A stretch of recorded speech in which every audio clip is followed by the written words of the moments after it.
Hello, everybody, and welcome to the panel discussion for Artfinity. I want to welcome you all, and so glad you could join us. We are recording this, so it'll be able to be shared online after. Main part is for us to have a conversation amongst filmmakers about the process. We have a pretty wide variety of filmmakers, animation, experimental, documentary, and are very excited to talk about process, creativity, and both technical. So in that order, basically what I first want to do is just, again, welcome you all. My name is Clayton Hainsworth. I'm the director of MIT Video Production, and we do a lot of film making, recording on campus. We were very excited to be hosting the film festival for Artfinity. It's really exciting for us to be able to include really the whole community. So people who are staff who do this for a living at MIT, people who are students who are here to basically create this in their spare time. They do it for the love of making film. We have a really incredible group of content. We're hoping to share that online as well. You know, one of the things that is so exciting about filmmaking is that it has never been easier to do. We all have ways of making films quite easily. As a friend and author said, Peter Kaufman, who has a new book, The Moving Image, a User Manual, talking about how film is actually so much better at communicating in that it is the way that we experience the world, sight, motion, audio, and truly to be able to take that and be able to share it has never been easier. But it also means that we need to have more media literacy. What are the things we're looking at? Why are we looking at? Who's telling us what? And I'm excited to explore all those topics. One of the pieces that we've included in the film festival is a piece that was made in 1979 about the arts at MIT. And that's been a really fun piece to watch, and through just simply Google searching the filmmaker's name, I managed to find him. He had a website and has a fascinating story. I reached out to him in I don't know, 2 days before the festival, asked him if he'd be willing to talk on camera to do a little interview to be part of this panel, and he said absolutely. And so in only an MIT way, about 3.5 hours later, we were on a call recording him as he was telling me a little bit about the process of making that film. I can't wait to share that. So we have a short film to show. Rob, if you can go to the film. Officially graduated as an undergraduate in 1979. And I was heavily involved, probably the most heavily involved undergraduate in the film section under Ricky and Leacock and Ed Pincus. So of course I did not go to MIT thinking that I was going to be studying film at all. I mean, I enjoyed making films when I was in high school. I was, thinking maybe I should be a filmmaker, whatever. But of course I was thinking about having a career. I took every class in film that was available in the film section. There were basically, it was like one long class of Ricky and talking about his experiences, showing us his films, and Ed Pincus, same thing.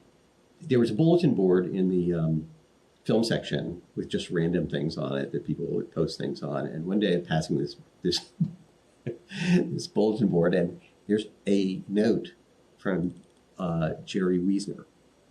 And he said, look, I want to raise some money for this new building we're contemplating, which is going to be called the Media Lab. And I'm wondering if anybody can help me out. I'd like to make a film about the arts at MIT that I can use for fundraising so we can get this thing made. And so I called him up. And I said, hi, what do you want to do? He said, well, why don't you just come over and visit and we'll talk about it.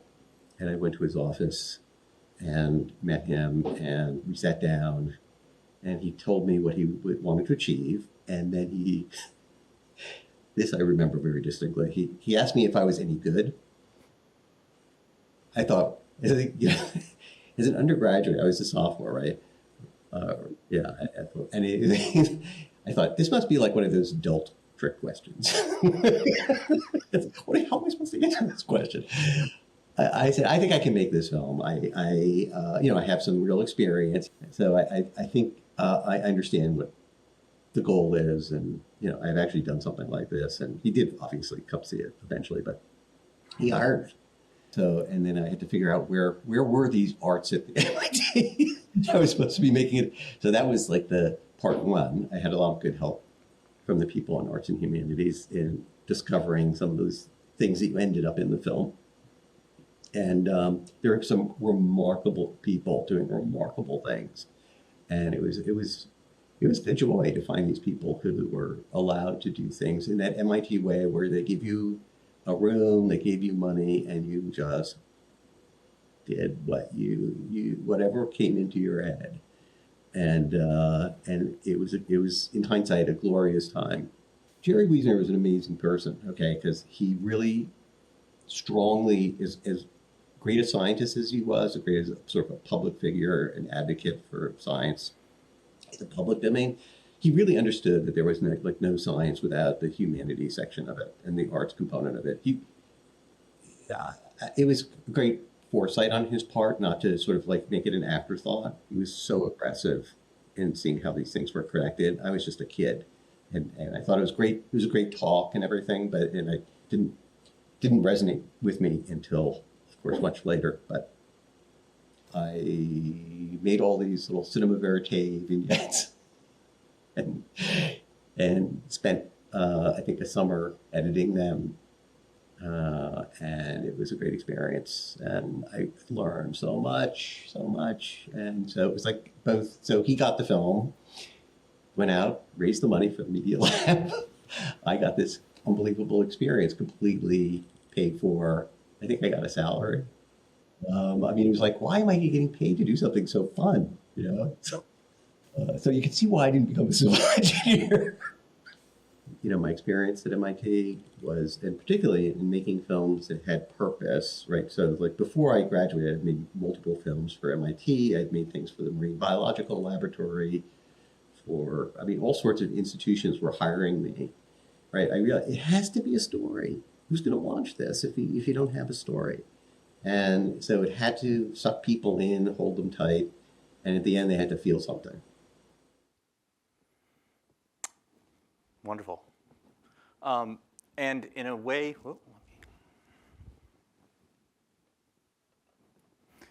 that a fortuitous way that can only be happen at MIT, we are standing in the very building that that film raised money for. So this was the Media Lab building that he was talking about. And I had stumbled across this film in the archive and thought, oh, arts at MIT, Artfinity, what a great piece to just include. You know, randomly reached out to him, found him, and found out that in fact that film was was the very thing that helped build this building. So quite a fortuitous thing that seems to happen at MIT somewhat more often than you might think. With that, I want to invite the rest of the panel up to join me on stage.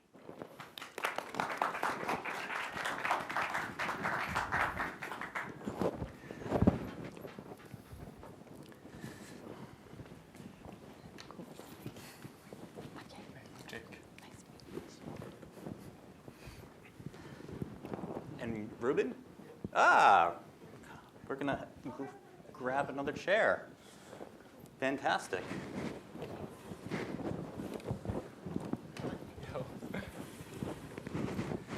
Cool.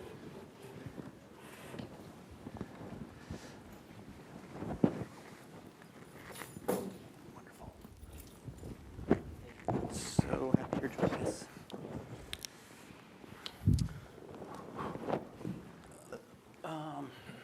And as a way that only a director can do, why don't I have all you guys move down to the front because we're all out of the light. Cool.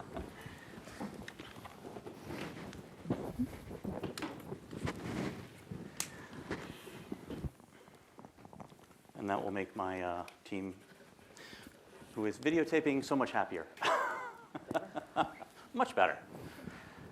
What I'd like to do is just go down the line here and have you introduce yourself and just talk a little bit, very briefly, about your film, just to give a little context to the audience about what you make. So, Anna, you want to begin? Okay, cool. Okay, Mike is okay? Yeah. Cool. Hello, everyone. I'm Anna. Yeah, Borou Yu, but you could call me Anna. Yeah, I'm a collaborative artist at MIT Theater Department, and I also collaborate with the MIT Architecture Department on a documentary about the Silk Road. Yeah, and besides that, I'm a media artist. I'm from an architecture background, and now I'm pursuing a PhD degree at UC Santa Barbara in media arts and technology. So I often commute between the West and the East. Yeah, and love Boston. Love this like cold weather now. Yeah, and briefly on my film, right? Yes. Yep. Yeah. So I'm the one with the immortal. So it's adopted from like Louis Borges, his fiction, the same name called The Immortal. It's an autobiographical tale written in the name of someone called Fuchs, who had suffered from an immortal life like for thousands of years, who was just mistakenly transported into an immortal left being, and he wanted to relieve from that. So he tried to tour around the world and to drink water from different rivers of the world, and finally he got the river he need. Yeah, and then he became a real person again. And after that, he read down all the stories that he had gone through. And this one was an experimental film, like derived from the visuals and excerpts that he imagined, and I readapted it into the film. Yeah, Wonderful. Also, it's made in the time of COVID, so you may get a feeling of the atmosphere at that time. Great. Thank you. John? Yeah, hi everyone. My name is John Freidah. And I may be somewhat unique among this group because I'm actually paid, I work here at MIT, and I'm paid to make film on MIT. I work within the School of Engineering, Department of Mechanical Engineering, and we try to amplify great story. For me, it's always about story, and there's plenty of it here at MIT. And one of the missions I saw when I first came here was not only to tell the research story, but also to reveal a personality, our culture, and to give voice to that, to make MIT more accessible sort of to the greater community. So not long after, and to give you more context, so I actually started as an engineering physicist. And after a number of years, decided I wanted to play with other things, and I always loved journalism, so I went into journalism. And I did documentary photography, and for many years I worked at different magazines and newspapers, and then gravitated towards film, because I loved it as a storytelling tool. And now I'm here at MIT, so I'm kind of combining my world from the last number of years. So the film we're talking about today is called Hope Regenerated. And it chronicles the discovery and development of what they called at the time was artificial skin that was developed by Professor Yanas and Dr. John Burke. And Dr. Yanas was in my department. And I became aware of this story when Professor Yanas received the announcement that he was going to be inducted into the National Inventors Hall of Fame. So at first we're like, oh, we got to do a news brief, because I also work in a comms department. And so we got that story out. But very quickly it was like, wait a minute, this is much more than a news brief. And there was the obvious research story, but there were so many other powerful messages and sub-narratives along the way. So you had the development of this new way to treat severe burn victims, this artificial skin. But you also had this unique collaborative at the time, this was in the 70s, between a clinician, a doctor, across from Shriners Hospital, and a materials scientist. And they're working together to solve this problem, severe burns, and healing them.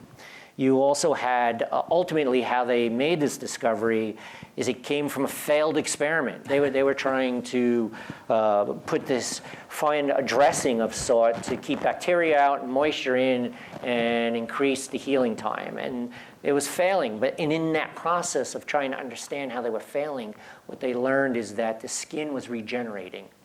And that in itself was like powerful, because the world at the time didn't think that was possible, organ regeneration.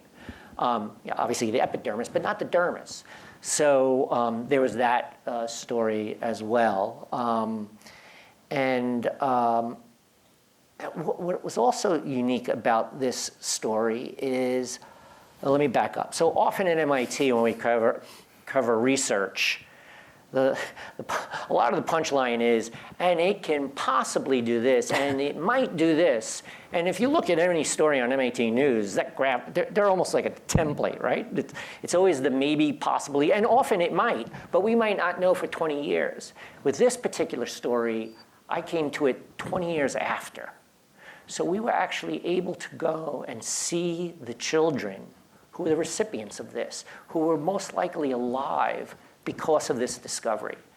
And that's incredible. That was, it's not very often at MIT, and I think I'm taking too much time, so I'll go on. Great. Cool. Kate? I'm Kate Mytty. I'm here on behalf of a team called The Great Tit is a Bird, which we've got Demo Day, which is part of kind of a series. It's a sci-fi series here on behalf of the team, but also my friend R. DeCow, who's a Media Lab alum. I'm also alum, taught here, worked here, whole string of different things in this space. And that animation, it's a sci-fi animation using all of the latest and greatest technologies like face capture, motion capture, really to use that and bring that into handmade animation. So it's sort of merging traditional animation with also for future technologies. And the storyline and the narrative of it also birthed from MIT. So it really started as a reflection personally, and I know R and I have been in conversation alongside with other team members for over a decade now around this, but just around the power dynamics around research, around technology, where technology is prototyped, piloted, tested, who has ownership, access to that, and also the power dynamics in terms of funders, who's involved in that process, what does consent look like or not look like. And so this is kind of an imaginative sci-fi world, but it's reflected very much within the grounds and our experiences here too. And I'm 3 of the characters, but also one of the main characters. I am embodiment of Ghislaine Maxwell, and so that is one of the characters that I am in that space. Cool. My name is Jake Zelikovsky. I'm a librarian here at MIT. I work in the Lewis Music Library as a music library assistant. I'm also here on behalf of a team. My co-director, Scott, is here in the audience, who works at the List Visual Arts Center upstairs. And our film is called We Found a Roller Rink, and is really can't be summed up in a statement or wrapped nicely with a bow, but it's really like an experimental film about having fun, which is something that can be pretty difficult. I don't know, current society, capitalism, current regimes kind of like towering over us, maybe here, even in Kendall Square. And I think this was actually filmed the first time Scott and I ever hung out, just the 2 of us. And it's just about us stumbling upon a roller rink in Kendall Square, filmed the flip video camera, and trying to just really have a good time, I think is a good way to sum that up. All right. So yeah. Well, and also just to mention, Jake and Scott, after the panel discussion, are going to be live scoring those 2 films after this. So please stick around after if you have a few minutes to hang out and watch that live. Reuben, who unfortunately I don't have your name up here, but I would love That's okay. Yes. My name is Reuben, even though I'm not up there. I'm a senior at MIT, an undergraduate. I think, am I the only undergrad on this panel? Yes. I think so. Yeah. So I guess I grew up with a camera and grew up making film, so this medium feels very comfortable to me. I don't know which film I'm on this panel for. I submitted two. One is called Don't Call Me Friend, I Loved You. That's about a breakup I was going through, like an 8-month relationship it had ended. And then the girl I was breaking up with, she was kind enough to be in the film as the person I was breaking up with. So we ended on, like, we were close enough that was possible.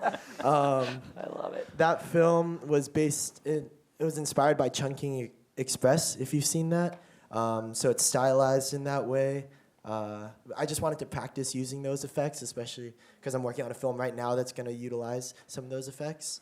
The other film that it could be, Clayton can tell me whether it is. It might be Log Log Land. It's this 1-hour film I made last year with the MIT Logarithms. It's a parody of La La Land, but not really a parody. It's its own story about MIT students in the arts trying to like choose whether they want to do arts or choose whether they want to do like computer science and things like that. It's a little on the nose, but the music's all original. It's really good. It's a lot of fun. I keep saying a lot. It was on the Boston Globe, which was really cool. So after we released the album and everything, there was a lot of people coming to reach out and ask us about the film, which we didn't expect, but it was really cool. MIT posted clips of it, and they amassed to over 1 million views. So it's just been a part of our life ever since, and we're putting our all into this next one as well. All right. So it should be really exciting. Excellent, Yeah. excellent. So you're technically, I was thinking you'd be on for the first film. Oh. But I want to ask you because your name's not up there, I'm going to give you the first question, which is a little bit about process and actually about Log Log Land, which is I've had the opportunity to screen it in this room 3 times now, each time noticing more and different things. One of the things that I think which is done really well, and I wanted to ask you about is the shot selection. Like everything seems extremely deliberate. And I was wondering just sort of what the sort of process time it took to kind of create that, think through it. I think one of the things that often gets overlooked is pre-production, depending on kind of what format you're working within. But wanted to hear a little bit about that process and actually ask each of you a little bit about that sort of pre-production process and what your thoughts were kind of going in. Because that is not a simple undertaking that you did. I guess, well, I always storyboard like every scene I have. So like even if it's just very simple, like I just want to know what it looks like. So when we're on set, like we don't have a lot of time. These are MIT students who are like have a piece that do 1 hour, and I have like 100 of them in the same room, and like you got to know exactly what you want. So either you go in ahead of time and like practice the shots and things like that. So in that way, it was deliberate. For pre-production, I mean, we wrote it in April and we finished it in May. Wow. And we wrote all the songs as well. So it was very like on the fly. It's hard. I usually don't do things like that. I usually plan it way ahead, especially for film, because there's a lot of like nerve-wrackingness that comes with it. But for that film in particular, there's a lot of long shots where once we got on set, we would like rehearse for like 30 minutes, and then we would film it and see what the most natural thing that came up was. But yeah. And Jake, obviously your film is a much different form than that. And I was curious just to in that process on kind of how you approached, it seems like you found a roller rink. Filmed finding the roller rink, but how much footage did you end up with? And sort of, the piece ended up being about 5 minutes, 6 minutes, somewhere in that range, I think. About 5 or 6 minutes. How much film? What is that sort of film to final cut ratio? I want to say we had 5 to 6 minutes of footage. Okay. Honestly, it was a pretty like similar to Reuben's, like in the moment. Like one of us just had a flip video camera and wanted to just film us having an experience we're both very passionate about, autobiographical film and nonfiction film. We both love documentary filmmaking, whether that's like internal autobiographical filmmaking or like just documentary style. So pretty much I want to say, with some exceptions, every shot was kind of used in that. And I don't know. I think we're just both passionate about like building a world that is real in film, and like being able to like project that and then look back at it and see what an experience has to tell us about ourselves and the environment that's around us. Great. Really. Yeah. In light of that, what thematically, what do you like now that you look at it now? What do you see as the themes that you're sort of pulling out of that? It's also funny because at the end of the film there is a screen that has a list of the themes, but doubles is a really big one. Like mirror images is a really big one. There are like a few moments in the footage where like there are like shots that are like mirrors of each other that like were not planned at all. So it's kind of interesting to see like what both of us were seeing, because we both had the video camera at separate times and we were both filming each other at separate parts. So, Great. yeah. And Kate, obviously, again, your medium animation is a much different. How do you think about the approach and just the process leading up to your creation? Because obviously that you can't just go into a room and start shooting. I mean, I've learned a lot about animation from seeing elements of it and being part of the team. I think it starts with the script first and foremost, and then ours usually doing kind of like a sketch-up and a mock-up of every single scene.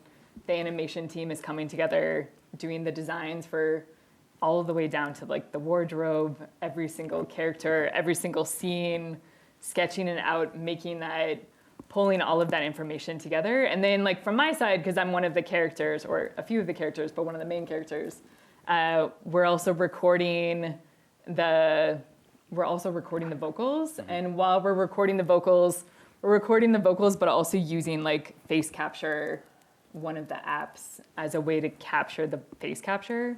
Then that becomes like mapped onto the animation. And then me or somebody else on the team is going and doing like motion capture for the body side of it. Oh, okay. So it's mixing like the facial expressions alongside with like the body movement, and then mapping that in a way that is still mostly magic to me.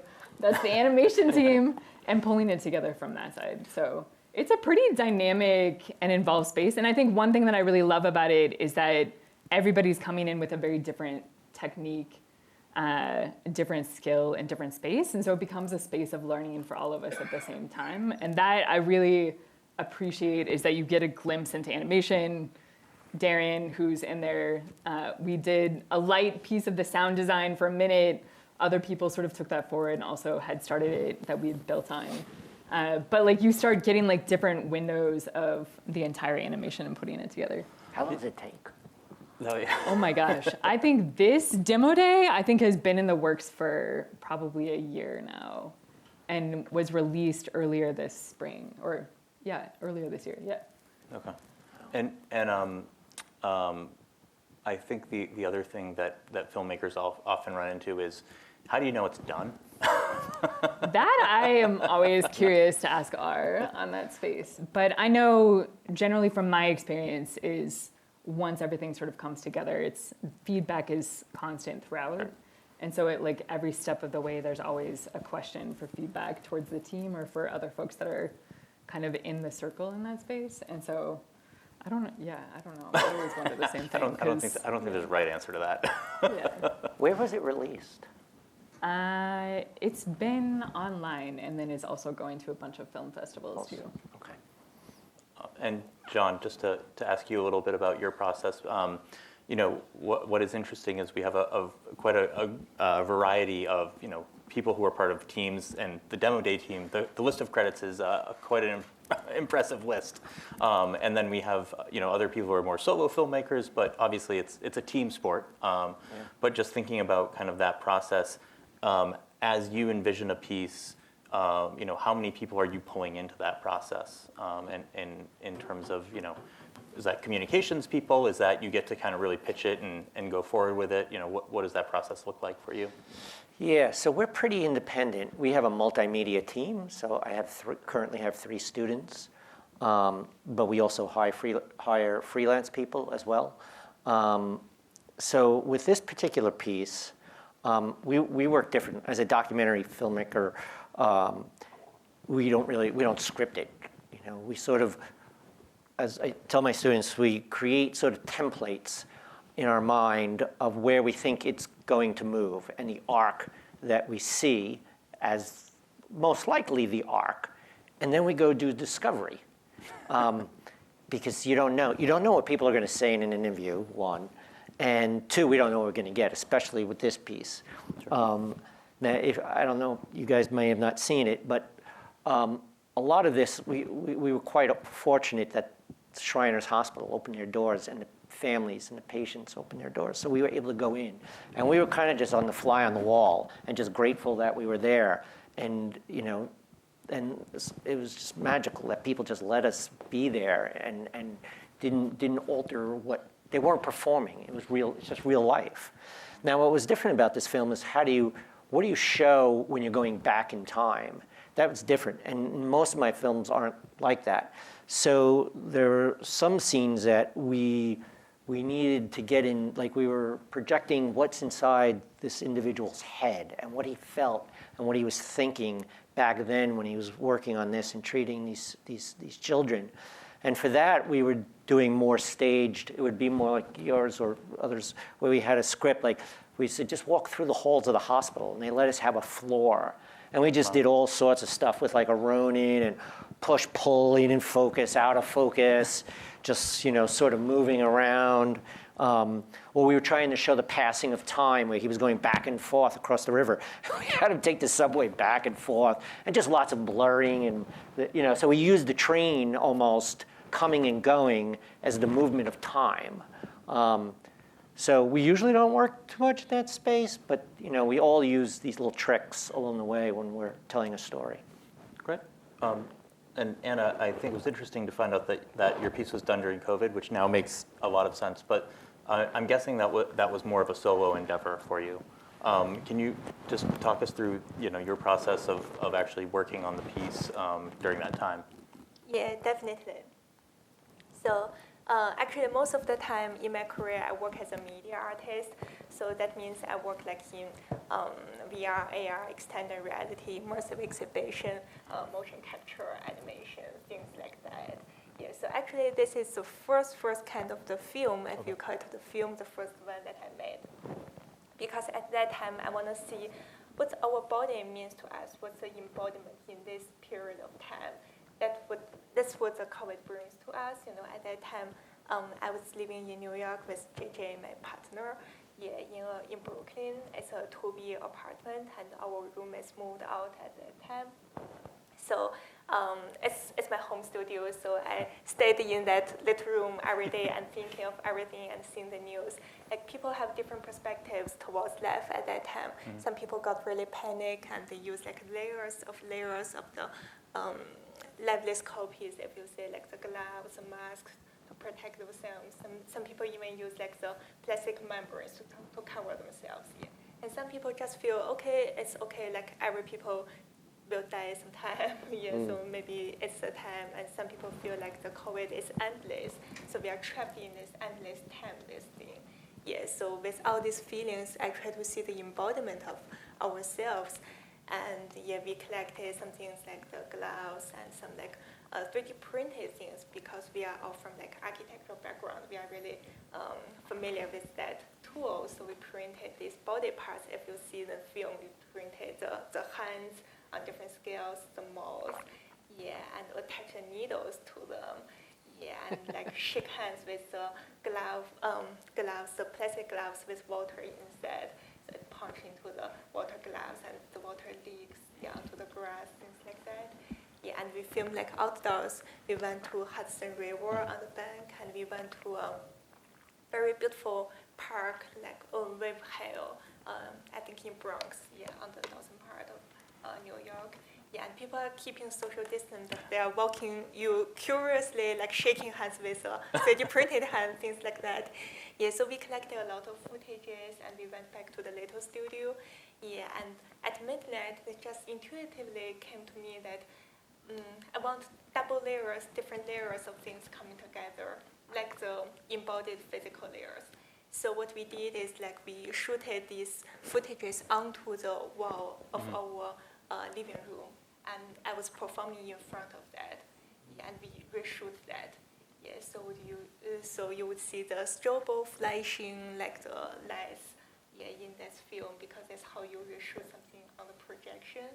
Yeah, and that was a really, really old apartment, like the wooden floor. So every time when you walk towards the projection, the projector and the camera would lose focus because it's shaking a little bit.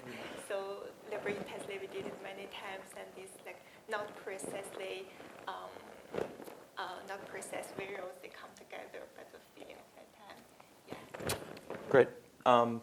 Thank you. I want to turn a little bit, and this, Jake, goes over to you, and actually Reuben also to you, well, all of you really, and just to think, I think we talk a lot about the images, we talk a lot about, but one of the big things, particularly I think in your films, is sound design, and sort of the creative aspect.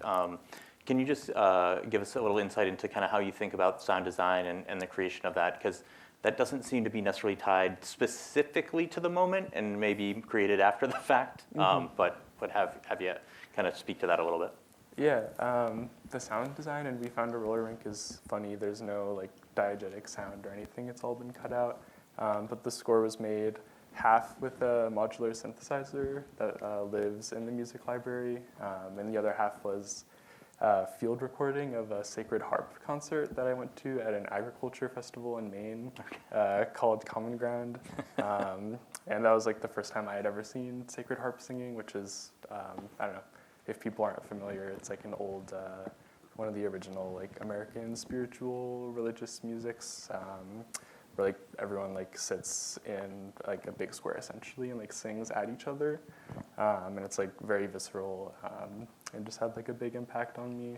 But I think that plus a modular synthesizer that's like kind of like locked away in MIT, like within a library that lives in another library, and then the synthesizer is like in a room that's locked, and it kind of like breaks my heart that it's like not a very accessible instrument. Like nobody can really access it except the people who are kind of around at the library, and I think that kind of fits into the like kind of like stressful grab of Kendall Square sometimes. I think it can kind of like really tower over you and like sometimes feels like it precludes creativity in a way.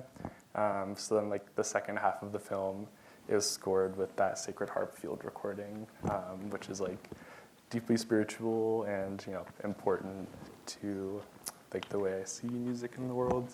And the second half of the film is us leaving Kendall Square. So like going back to like the idea of like themes, it like feels kind of like an ascension for us, going from a place that like may not feel great to a place that feels better, which might be a Taco Bell in Brookline. But yeah, I think the sound design happened like much later than the actual filming. But it was nice to like take different parts from our lives and stitch them together like that. And Reuben, I was curious, in particularly I think in Log Longland, there's a lot of after the fact sort of dubbing in pieces. Whenever I've tried to do that, it does not work at all. Actually, yeah. That one was pretty interesting. So for Logland, a part of the reason we're able to film it within a short amount of time is that it's all done on it's all filmed on like iPhone. Yeah. Because iPhone can give, at least the latest one, can shoot in flat log. If you know what that means, it's like, I'm sure a lot of you guys do. But basically, it's the same thing we get in cinema for like cinema quality things nowadays. So there's not a lot of reason not to use your phone for some like short projects, Sure. I guess.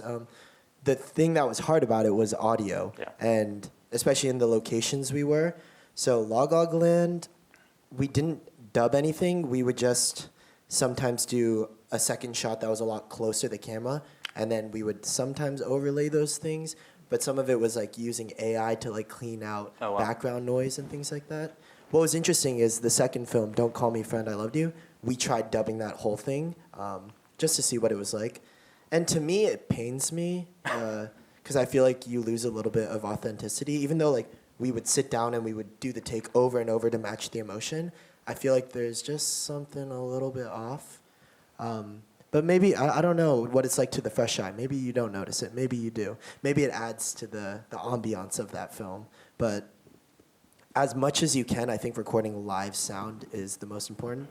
And then for scoring, like sound design in that way, my best friend Clay Lewis, who lives in my apartment, he wants to be like a cinema composer, so match made in heaven. I film things. We go to his room, his big setup and stuff, and then I just kind of tell him the vision of sounds I want, and then he adds his own input, and we just work it out, basically. Yeah. Fantastic. Well, it's great to have as a number of you seem to have partners who are collaborators as well.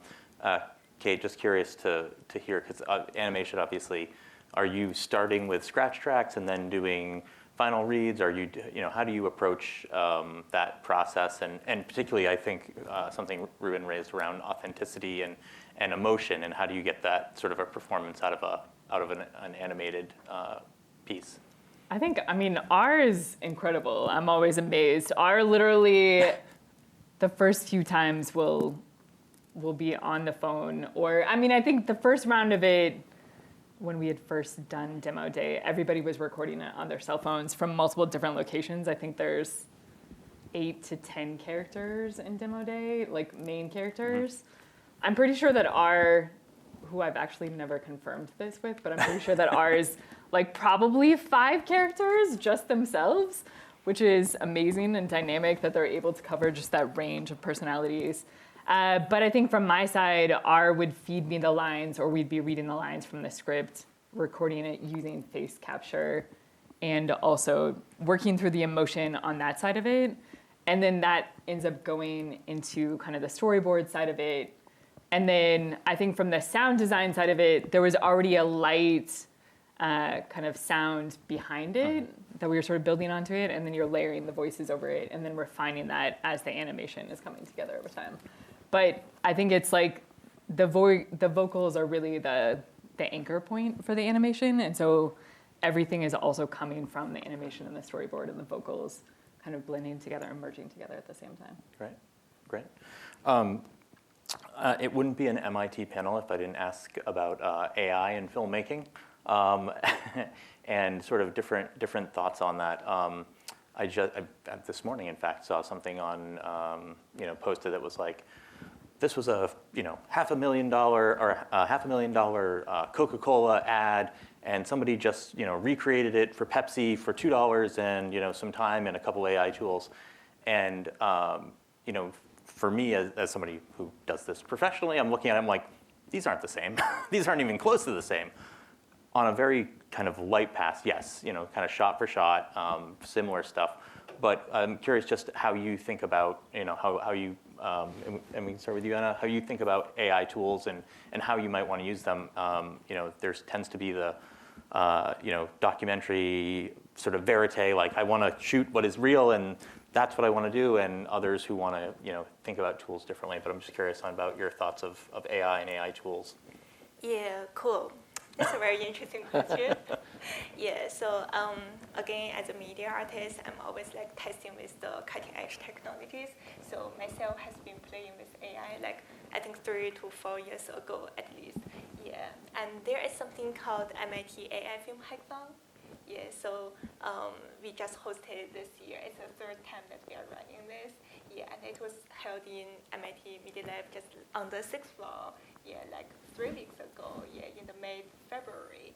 Yeah, and this time I was the co-chair for this, and there were like around 600 people registered for that hackathon, and around like 200 people I think come for the panel on the 2nd day. Yeah, so we have an entire afternoon. Like we invited Professor Joe Perdeso like as a keynote speaker, and like Professor Jay Shah from the theater department, and Professor Caroline Jones from the HTC. Yeah, and some senior scientists from Autodesk and Google DeepMind. Yeah, and all these people like having the panels talking about like the creativity, the ethical part, yeah, and the filmmaking industry, production workflow, pipelines, things, different things. Sure. Yeah. And we collected like 118 films together for this hackathon, like in half a month. Yeah. And I need to say it was amazing, yeah, because what you got for Hackathon is not really what you got for film festival. I mean, they are of different like pipelines and working intensity and different focus. Yeah, and for this one, like people are testing the new AI tools and to see how they could be suitable, how could they be put into the nowadays pipelines and workflows. Yeah, and people, I mean, they are not real professional filmmakers. They are like students and like the tech scientists and some artists. So they are not really from like how they are trained in the film industry, like they work in a team like hundreds of people. They're not growing that way. So they are mostly like small teams by trying to use this to equip themselves. So how could you yourself become a team? How you could work on something that you could never done without some like tools facilitating you like this. So we got some like space fiction, like robotic dreams, and some like motion capture nowadays with AI tools. So you could just grab that from videos instead of like the keyframing every joint of the body parts. Yeah, so really different ways of working, and I agree with you, like the outcomes are not really same, but they are approaching the same goal in some ways from different approaches, different tech ways. Yeah, so I'm learning from that a lot. Yeah, and we were the first year, we were the winner of the first year, and we were jury of the second year. Nice. And this year we are hosting it, and it's growing bigger and bigger. Yeah, so for this one, we didn't use any AI tools there. We want to go back to the physicality, embodiment, and materiality. But yeah, I love that question. Yeah. And John, I mean, obviously, there are tools, and Reuben sort of referenced one using particularly around audio. AI cleanup in audio for audio is, I think, magical for anybody who's spent their career in audio and trying to deal with challenging audio, shall we say. But I'm curious, what are you thinking about AI tools in the work you do?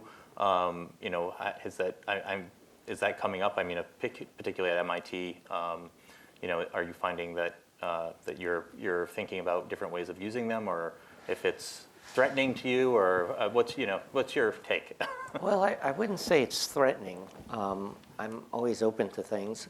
As a documentarian, we're always trying to keep true to life, so I don't see us using AI so much there. But in a lot of ways, to sort of elucidate the story, we do use animation. Yep. So is there a way that maybe AI could help with that, right? And to clean up sound, yeah. So the jury's still out. Right now, we're not really, using it very much. I've joked that we know we've reached sentience when the AI started making videos for the AI and not for us, right? And so that's when I'm waiting, when all of a sudden there's a video and no one gets it. And it's like, oh, it's not for you. It's not for the humans anymore. But Kate, just thoughts on kind of AI tools. How are you thinking about it in workflows and process? Are you? I'm not super involved on the side that uses it, but I have used both face capture and motion capture, and seeing what the rendering of that looks like in the computer, and just understand what Anna was saying is like how that speeds up the ability to make animation, so you're not doing every single line point. But I I'm only skimming the surface from my point of view within it. So, but I think it's amazing that I'm sure an animation at even kind of the 30-minute range that 50 years ago it would have taken a lot longer to do it, versus now you can move through it within the span of a year. That's pretty incredible.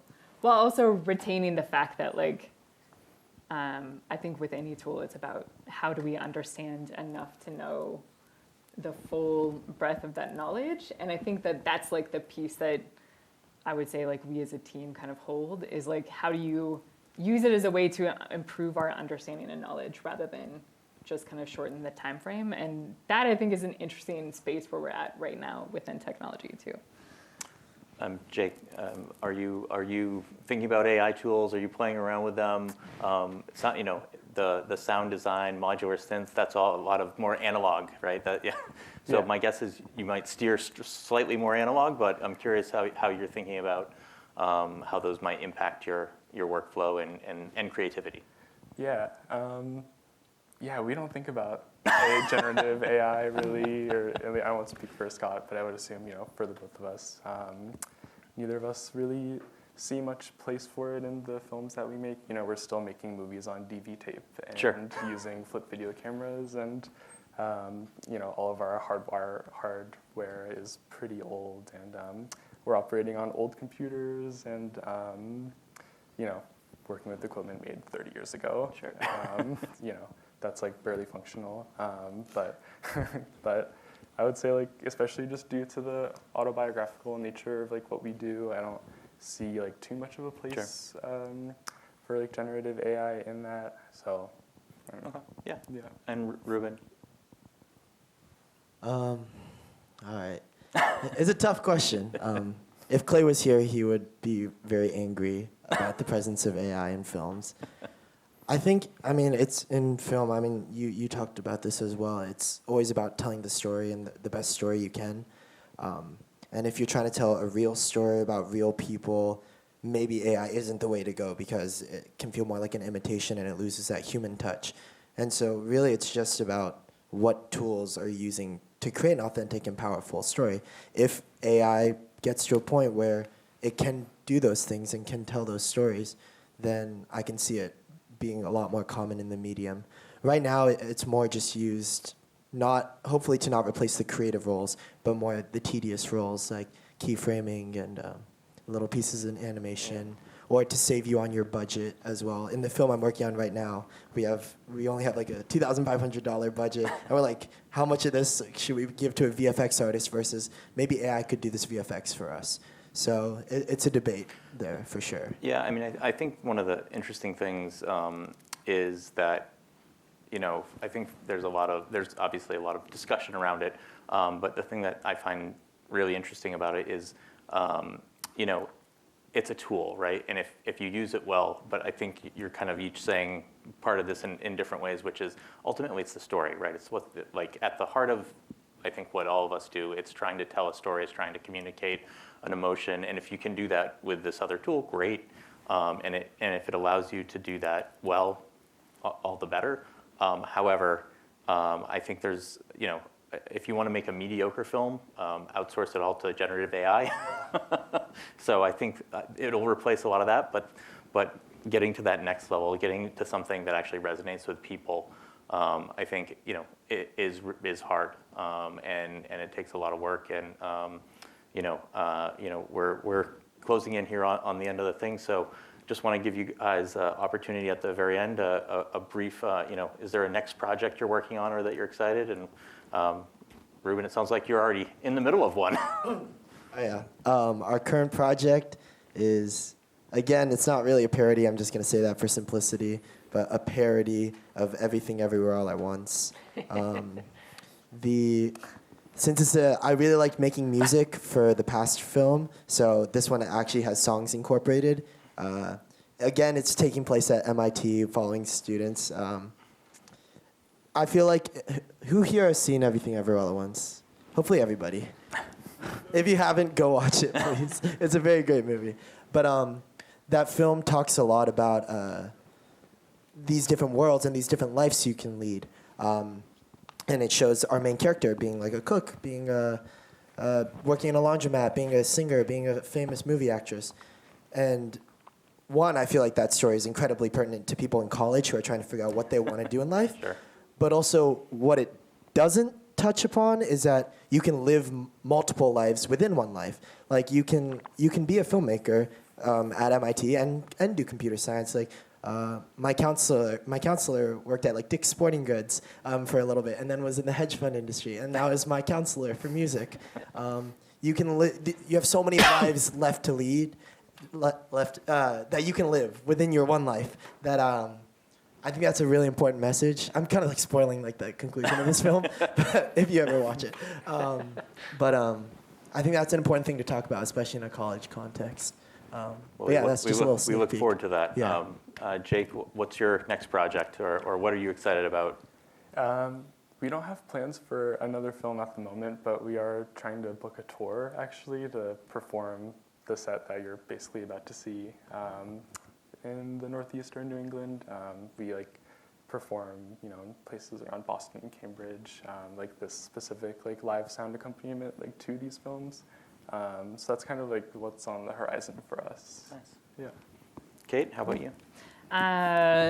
Demo Day is part of a series. So our right now is in Toronto and really looking at what does it look like to make something like this and transfer it to like the theatrical realm and more of the interactive audience space. And one of the main themes is it comes out of one of the technologies that our and a team of folks worked on around like neuroscience and sort of biosensors and sort of mapping out people's emotional but also physical responses. And so that's also being integrated into the theatrical piece of it. So I'm continue to be one of the main characters in that space, but that's kind of the continuation of this work. And then obviously lots of personal work too at the same time. Fantastic. John, how about you? What's up next? Well, we have short-term bunch of projects always going on. We have a PI is working with the University of Maine looking at sequestering CO2 from seawater to create a more healthy environment. And that might be in the spring. And then longer term, we have a student going back to Antarctica who's doing some really cool research down there with a PI out of Hui that we might be tagging along with. Very cool. Does that mean you'll be heading to Antarctica? Maybe. Let's see how funding Sure, yeah. turns out. Sure. Anna, how about you? Yeah, so You might have a few projects, I have a feeling. yeah, I have several projects going on, but I wanted to introduce one. So that's a collaboration with MIT Architecture Department. Yeah, so there was a visiting professor. I think I'm missing my mic. There was a visiting professor named Gusten Barilioglu, who's from Turkey, who had a Fulbright fellowship and came to MIT and collaborated with Professor Takiko Nagakura in the computing digital part of the architecture department. So they did some 3D scan and photogrammetry reconstruction of the caravanserais, the ancient motels on the Silk Road. Yeah, and that project was almost at the end, and we are making the documentary for that.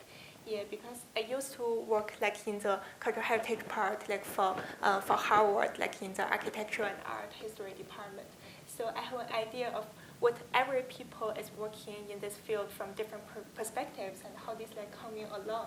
And we have a feeling that there are so many different institutions and so many people around the world, hundreds, thousands, working on the same idea with different titles of projects, different Sisyphus pushing different stones, from different ways. So we want to make this documentary as a paradigm for what this could be going like and how people collaborate, how people make documentations, and how people protect these ancient stones into digitalized things. So we want to make people see this and have an idea and to push this boundary forward. So still filming and editing for the documentary. Okay. Yeah, to go. Great. Well, if there's any questions I've left unasked, if any of you have questions for each other, I'll give that as a last opportunity. If there's anything that somebody felt we should be leading on, if there are any other questions that you guys have in terms of each other's work. It's probably a way too leading a question for the last question. Just any opportunity.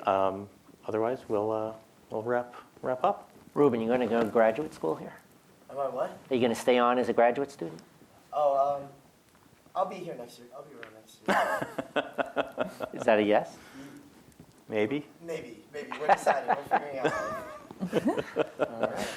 Well, I'll be on campus doing film stuff. So if that's where. well, you can be like Jonathan here, who started thinking he was going to be a civil engineer. His story is even more MIT in that he went from civil engineer, 15 years in the making videos, making films, then got into high frequency trading and hedge funds, and is now retired semi-retired and painting. So not a bad gig if you can get it. But I want to thank help me thank the panelists and thank you guys all. Thank you. And again, yes. You said you were going to put these online? When? Great question. I gotta get approval from all the filmmakers. So hopefully in the next week or two. But my plan is to get that done before Artfinity wraps up. Excellent question. Yes, yeah. Actually, we do have a few more moments. Is there other audience questions? Love to hear from the audience. If there are any other questions. I have one small question for Reuben. Was it hard to get permission to film at MIT? Because I know the Logland was, or did you just do it clandestine? We kind of just did it, yeah. Sometimes we run into issues with it, but usually we try our best. But yeah. Also, Logland is on YouTube already, so you can go watch that. Yes. I guess like for the same director, I had a question about like you mentioned that a few of the films have been like parody, not parodies, but then like who are some of your influences? If maybe it seems like some of the films are happenstance of being like site specific at the moment. Who are my influences? Ooh, that's tough. For the reason why I say parody, not parody, is this tradition of making films was a part of my a cappella group where they would make like a 20-minute film for their concert in the spring. Then I came along and I was like, no, let's go, like let's make real films, like let's really do it. And then so we still have a theme for it, but then I want to tell our own story. So that's why it's not really a parody anymore. Influences for films. Oh, geez. I just watch so many. It's, I mean, there's so many great directors out there. I mean, maybe when I was younger, it was like Christopher Nolan or something, but that feels basic now. No, earlier you did drop a movie title. You said Chungking Express. Oh, yeah, Chungking Express, yeah. That one is a really good one, too. Really, like, inspiration comes from all different artists, and all artists, every director has, like, their one movie that like, really, like, stands out for them, like, their pinnacle film. And, like, I think you can draw a lot of inspiration from all of those, which is really cool. That was kind of a general answer. I'm sorry. It's like a general question, but like the movies you mentioned that you were making here were like. Yeah, they are like that. They won't be like that after this. There'll be a lot more. Well, yeah. For everybody, what was the last great film that you saw? For everyone, Reuben, you want to start? You're getting picks on at the end. What was the last great film that you saw? Okay, I will recommend Robot Dreams. So it's an animation. Yeah, I think it was just released at the end of last year. Yeah, and I watched it on flat. So it's a story between. What was it called again? Robot Dreams. Robot Dreams. Yeah, Robot Dreams. Yeah, I think it was adopted from an anime book. Yeah, and it's between a dog and a robot and their love story of friendship, if you call it, and how they break up mistakenly and meet some other new people. So talk about like a relationship, but in these different species, and filmed, animated in Brooklyn, New York, Manhattan. You find all these like very familiar sites. So very moving, touching. Yeah. John? I really loved it. It's called Porcelain Wars. I saw it out at Sundance last year, and it was actually just nominated for an Oscar. I didn't win, but it's very good. I don't know if it's out. And you know what else is really cool? Have you guys seen Severance? Yeah. Like, some of that cinematography is phenomenal. That one, like this season, that opening shot. Oh, it's great. It is amazing. It was like a 5 months for one shot. Really? That one running through the hall. Yeah. But just even the details, and they use different cinematographers, directors on that. But I think Ben. They switch on and off. Yeah, but Ben Stiller, I think, like has a heavy hand in that. But I would recommend like inspiration from that. Kate? We just watched the Raoul Peck's documentary on Ernest Cole's work, who's like the South African photographer during the apartheid regime, which was really, I mean, just like, I always appreciate Raoul Peck ways of unpacking like really complex stories and information and presenting new information that hasn't at least usually been visible to me. But I also am a big fan of Abbott Elementary. Like, it's just like a weekly, it's just like a weekly like way of seeing life and also having a really good laugh at the same time. Um, the last great film I watched, sorry if I'm pronouncing it wrong, is it Essene by Frederick Wiseman? Oh, sure. Which was playing at the Brattle as part of the retrospective, which was like one of his like shorter films about a Benedictine monastery in Michigan, and it's just footage of all the monks like going throughout their daily lives and dealing with drama and going to the hardware store and just lots of beauty and devotion. All right, Reuben. Back to me. +1 Severance. That was really good. Also, recently I watched When Harry Met Sally with my parents because they loved that film and they thought it was so great. And I was watching, I was like, this is okay. But then by the end, I was like, maybe crying a little bit. But I think the last great film I watched, maybe it was like Capernaum, if you've heard of that. I just watched it last semester. It's on the IMDb Top 100, which I was so happy to see because it just recently came out. But what was so amazing about it is, one, the film style just felt very like they just got there and like they did it. And also all the actors and this main boy who's telling the story, he's phenomenal. He's going to be a star one day. You just mark my words. But they just pulled him off of the streets in, was it? I don't know if it's in Istanbul. I might be getting the place wrong. But they pulled him off of the street and they were like, we want to make the movie about this guy. And they would just film him and the emotions were so authentic. And it's so good to see a movie do so well when the actors are not actors. It's just real people. And when you're capturing real people just being themselves, that's like as authentic as acting as you can get. And that film's really good. Everybody should check out Capernaum. That's a great film. Back to verite. So capturing people in situ. I will answer, even though I'm not on the panel per se, but 2 movies: Civil War, which may be too on the nose for everybody right now, so that's a warning.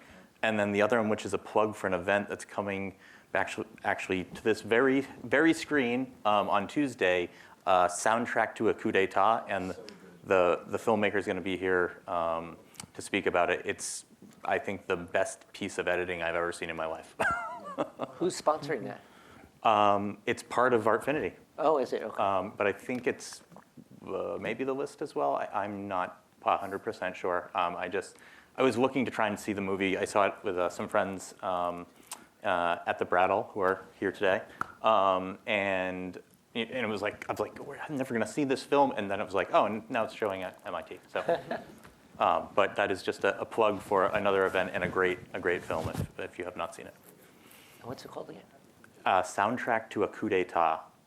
No, it's just all like found footage that they just edited together, and there's a lot of text. It's really quite good. And who did Civil War? Do you know? Alex Garland. Alex Garland. Ex Machina. Yeah. And, Annihilation. I'd say it was fantastic until the end. But that's how I feel about a lot of films. But anyway, I want to again thank the panelists, thank the audience, thank you all.